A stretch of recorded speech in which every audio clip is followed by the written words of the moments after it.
Hello बच्चों, कैसे हैं आप सभी। आप सभी ये देख रहे हैं, ये हमारे आसमान का चित्र है।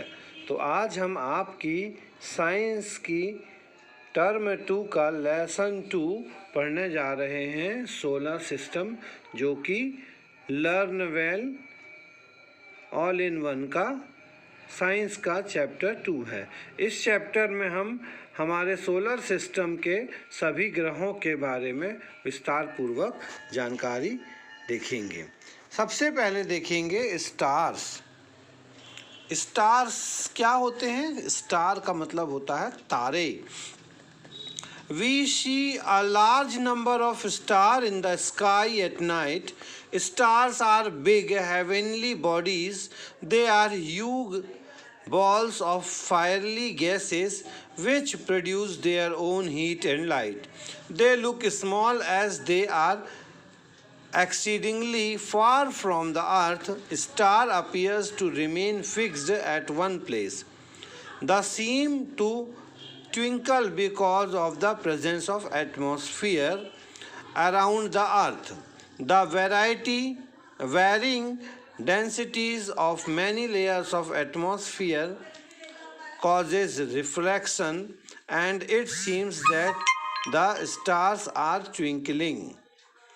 तो इसमें स्टार्स के बारे में बताया गया है कि ये एक स्टार्स क्या हैं? बड़ी हेवनली बॉडीज़ हैं जो कि ज्वलनशील गैसों से भरी हुई होती हैंगी।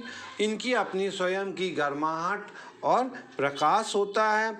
ये हमें अपनी धरती से अधिक दूर इसलिए दिखाई देते हैं क्योंकि ये हमसे बहुत दूर हैं, इसलिए ये छोटे और चमकते हुए दिखाई देते हैं। इनके चमकने का एक और कारण यह भी है कि ये इनकी प्रकाश हमारी धरती पर अलग अलग एटमॉस्फेयर की लेयर से होता हुआ आता है, जिसे ये अपना रिफ्रैक्शन कहते हैं। Sun is also star. We get heat and light from the sun. Difference between sun and other stars is that the sun is relatively very close to us. Other stars are very far from the earth, therefore we do not feel their heat. We get generally little light from them. इसके बाद है solar system. There are some other bright objects in the sky which are move around the sun along fixed path. क्या बता रहा है कि सन के और स्टार के अलावा हमारे स्काई में बहुत सारे ऐसे ऑब्जेक्ट्स हैं जो एक फिक्स्ड पाथ में सूर्य के चारों ओर चक्कर लगाते हैं। These are called planets. इन्हें हम planets कहते हैं। They do not have light of their own but reflect sun's rays. इनके पास अपनी खुद की लाइट नहीं है, लेकिन ये सूरज की रोशनी के कारण चमकते हैं। रिफ्लेक्शन होता है, इस कारण से ये चमकते हैं। There are 8 planets in our solar system. Each planet revolves around the sun on its own path, which is called orbit. तो जिस रास्ते पे ये फिक्स्ड पाथ पे ये गोल गोल घूमते हैं, उस फिक्स्ड पाथ को ऑर्बिट कहते हैं। Orbit are curved oval shaped path. ये ऑर्बिट क्या है? ओवल शेप का एक गोल रास्ता है। All planets revolves round the sun in the same direction anti-clockwise except Venus which travels in clockwise direction. तो सारे के सारे प्लेनेट जो हैं सन के चारों तरफ एंटी क्लॉकवाइज घड़ी से उल्टी दिशा में घूमते हैं, जबकि वीनस जो है वो घड़ी की दिशा में घूमता है। The 8 planets in their order of increasing distance from the suns are Mercury, Venus, Earth, Mars, Jupiter, Saturn, Uranus and Neptune. यहाँ पर आप देख रहे हैं सबसे पास में कौन सा ग्रह है? मरकरी है, फिर उसके बाद वीनस है, फिर उसके बाद हमारी अर्थ है, उसके बाद फिर मार्स, जुपिटर, सैटर्न, यूरेनस और नेपच्यून। सबसे ज़्यादा दूरी पर नेपच्यून है और सबसे पास क्या है, मरकरी है सन से। अब Pluto which was also classified as a planet few years back is now considered as a dwarf planet mercury. अब हम इसके बाद सारे प्लैनेट्स का शॉर्ट डिटेलिंग पढ़ेंगे कि क्या क्या हैं। पहला है मरकरी।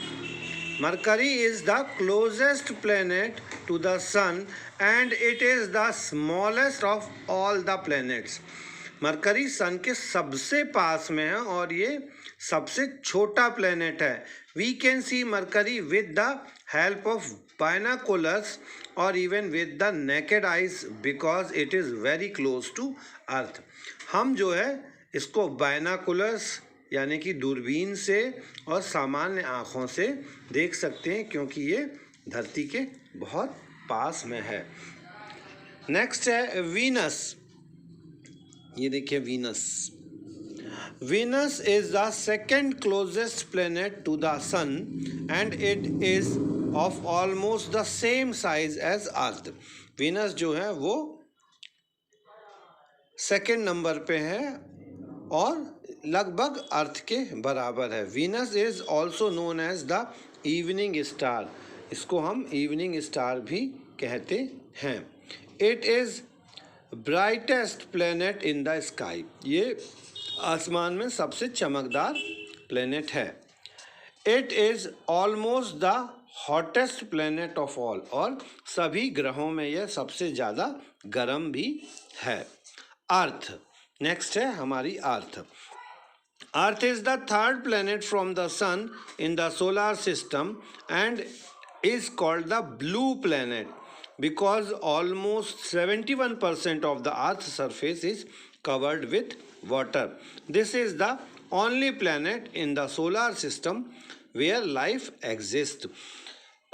तो आप देख रहे हैं इसमें अर्थ में ब्लू कलर सबसे ज़्यादा दिखा। तो इस तरह से हम देख रहे हैं कि हमारी अर्थ पूरी पीले नीले रंग की है, इसीलिए हम इसे ब्लू प्लेनेट बोलते हैं। ये नीला कलर काहे का है? पानी का है, क्योंकि हमारी अर्थ पर 71% सरफेस पर पानी है और एक यही प्लेनेट है जिसमें लाइफ है। Mars is the fourth planet from the sun.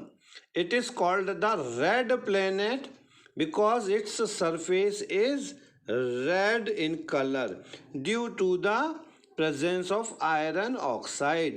At night, Mars is easily visible with the naked eyes. ये एक लाल कलर का प्लेनेट है। क्यों है लाल कलर का प्लेनेट? क्योंकि इसमें आयरन ऑक्साइड बहुत अधिक मात्रा में है और हम इसे रात में आराम से देख सकते हैं। ये हमारा मार्स प्लेनेट है।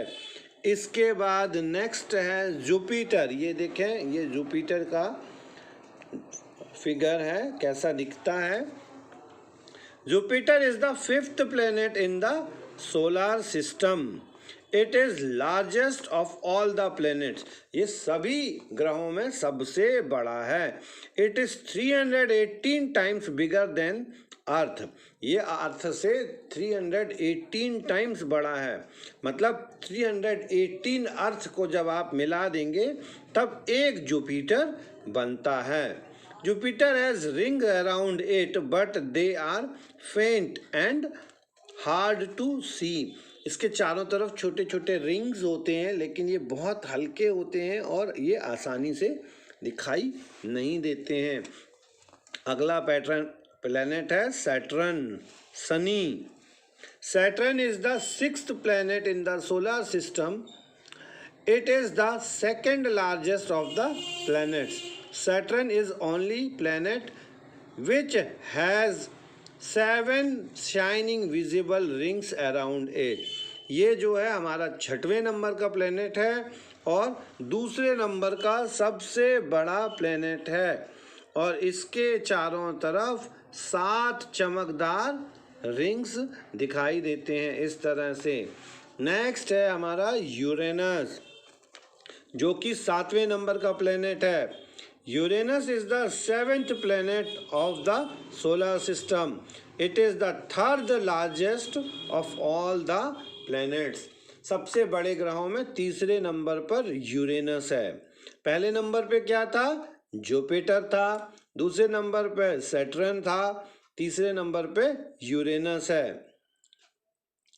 Uranus is larger in the size but lighter in the weight than Neptune, लेकिन ये वजन में नेपच्यून से कम है। It has rings but they are faint and hard to see. इसके चारों तरफ भी रिंग हैं मगर हमें दिखाई नहीं देते हैं। इसी प्रकार से ये नेपच्यून है, जो कि हमारा 8वां प्लेनेट है। Neptune is the 8th planet of the solar system. It is the 4th largest of all the planets. Neptune is smaller in size but heavier than Uranus. ये यूरेनस से भारी है। Neptune too has rings but they are not visible. इसमें भी rings हैं लेकिन हमें दिखाई नहीं देती हैं। अगला है हमारा moon. Smaller heavenly bodies which move round the planets are called moons और natural satellite. हर planet के चारों तरफ heavenly bodies गोल गोल घूमती रहती हैं, जिन्हें उनके मून कहा जाता है, या ये नेचुरल सैटेलाइट हैं। मतलब जितने भी मून्स हैं आप उसको सैटेलाइट्स भी कह सकते हैं। उपग्रह, ग्रहों से जुड़े हुए उपग्रह। They do not have their own light but reflect the light from the sun. इनमें भी अपनी खुद की लाइट नहीं होती है और ये रिफ्लेक्ट होते हैं सन की लाइट से। Earth has 1 moon. Both Saturn and Jupiter have more than 60 moons each. Earth का जो एक ही मून है जिसे हम मून कहते हैं, और जबकि सैटर्न और जुपिटर के जो मून हैं उनकी संख्या 60 से भी ज़्यादा है। Some planets do not have any moon. The sun, the 8th planet and their moons and a number of asteroids together from the solar system. Sun, 8 planets और उनके मून्स मिल करके सोलर सिस्टम बनाते हैं। अब हम पढ़ेंगे अर्थ के बारे में डिटेल में कि हमारी अर्थ में क्या क्या है और कैसा है। Scientist believe that in the beginning the Earth was a huge ball of dust and burning gases. साइंटिस्टों का ऐसा मानना है कि हमारी अर्थ पहले वहाँ पर अर्थ में डस्ट थी और गैसें थी, गरम जलती हुई गैसें। It kept on spinning as it spun around of million of years. Its outer surface become cold and hard. Some of the hottest gases escaped while some were trapped inside. So the outer surface of the earth is hard, but the inside has hot molten material.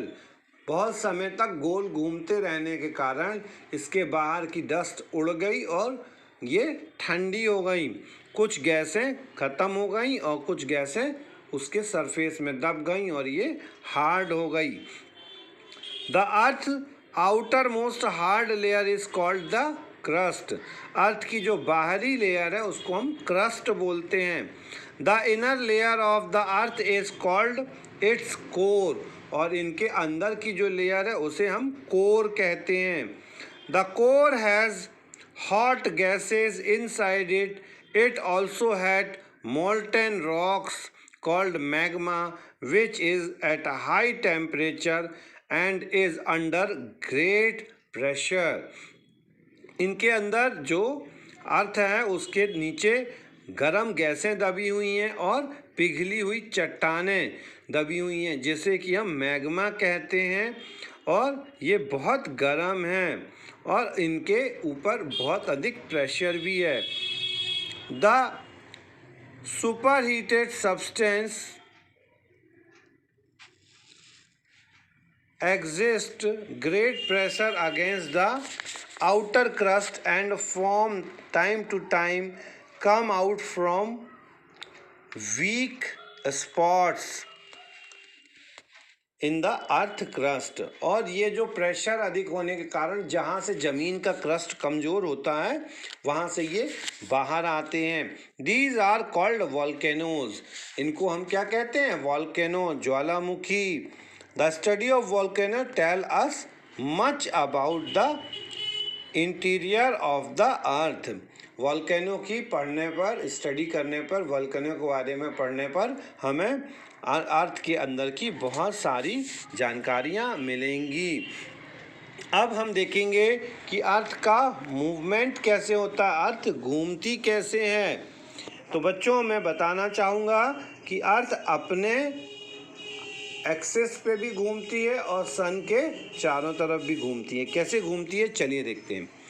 Earth keep moving continuously. Its movement are of two types, spinning on its axis and movement around the sun. The movement is called rotation. The earth complete one rotation in 24 hours. The rotation of the earth caused day and night.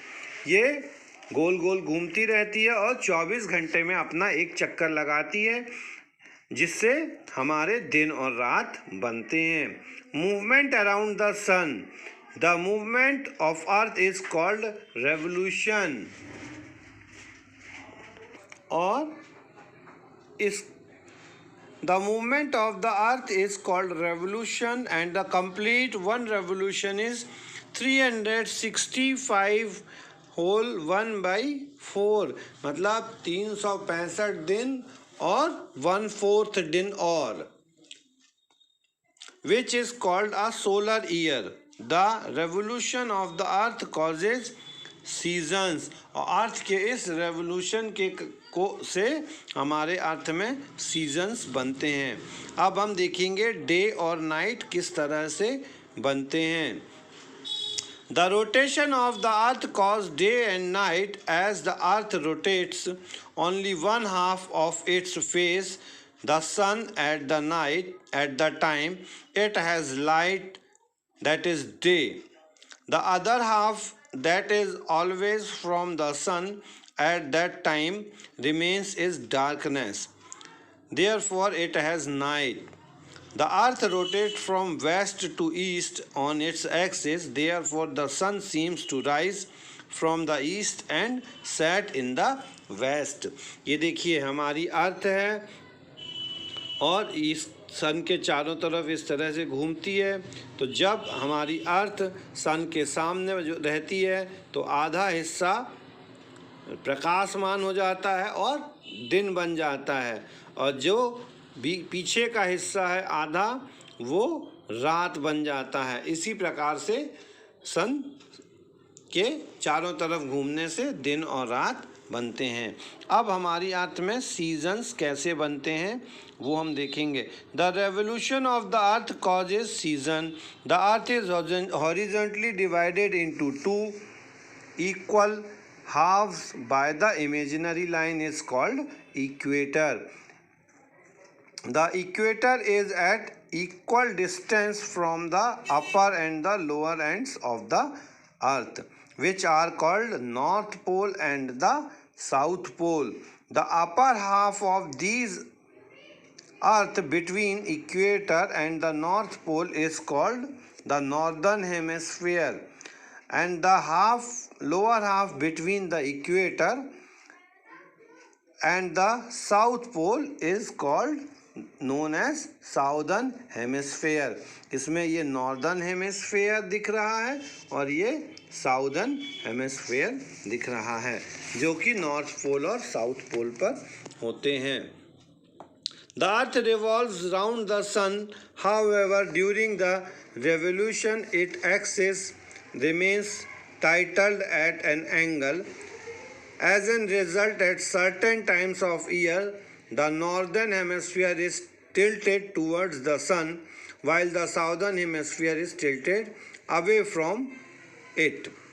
At the other time, the southern hemisphere is tilted towards the sun, where the northern hemisphere is tilted away from it. तो जब अर्थ घूमती है गोल गोल तो कभी उसका northern hemisphere सन की तरफ हो जाता है और साउदर्न हेमिस्फीयर सन से दूर हो जाता है, वहीं कभी साउदर्न हेमिस्फीयर सन के पास हो जाता है और नॉर्दर्न हेमिस्फीयर सन से दूर हो जाता है. The hemisphere which is tilted towards the sun gets the sun rays directly, and so it is warmer than other hemisphere. It is summer there. It also has long hours of sunlight, thus it has long days and short nights. At this time the other hemisphere, which is tilted away from the sun, gets slanting from sun, has winter. It has shorter days and longer nights. तो जब सन की तरफ जो हिस्सा झुका रहता है तो वहाँ पर गर्मी का सीजन आ जाता है और उसके उल्टे हिस्से में ठंड का सीजन हो जाता है. गर्मी में दिन बड़े हो जाते हैं, रातें छोटी हो जाती हैं. और जब साउदर्न हेमिस्फीयर घूम के सन की तरफ चला जाता है तो नॉर्दर्न हेमिस्फीयर में ठंड आ जाती है और साउदर्न हेमिस्फीयर में गर्मी आ जाती है. When the northern hemisphere is tilted away from the sun, it has winter and southern hemisphere has summer. Now look at the regions near the equator. It is clear that the figure that sun rays falls directly on the equator throughout the year. Therefore, the equator has equal days and equal nights and about 12 hours each. There is no summer or winter but autumn and spring. This is how seasons occur. We observe that seasons occur again and again in almost the same month of the year. This is because each year the earth becomes back the same position which respects to the sun is almost the same month. हर साल इसलिए वही मौसम आते हैं उसी time पे क्योंकि घूमते घूमते अर्थ उसी टाइम पे सन के सामने आती है और सेम सीजन में वही मौसम आ जाते हैं.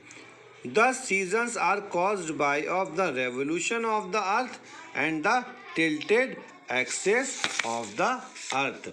इस प्रकार से हमने सन के गोल घूमने के कारण सीजन्स और अलग अलग सीजन्स देखे और उसके बाद में हमारे सोलर सिस्टम के 9 प्लैनेट्स की डिटेल इन्फॉर्मेशन देखी.